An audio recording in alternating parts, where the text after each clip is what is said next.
مراحل دریافت معافیت تحصیلی برای مشمولان خدمت.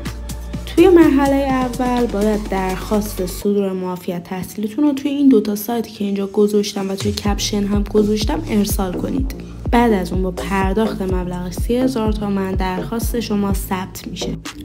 توی مرحله بعد تایید اولیه مشمولان فعال میشه و درخواست شما به وزارت علوم ارسال میشه.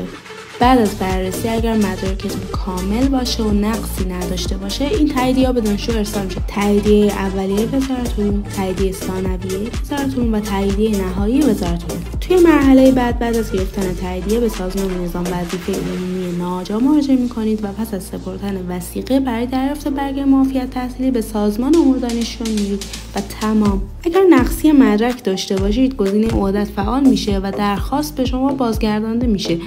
حالا شما میتونید اصلاحات رو انجام بدید و دوباره اقدام کنید. حالا من تمام مدارکی که برای این کار نیاز داری رو توی کپشن برات گذاشتم، یه نگاه بهش بنداز.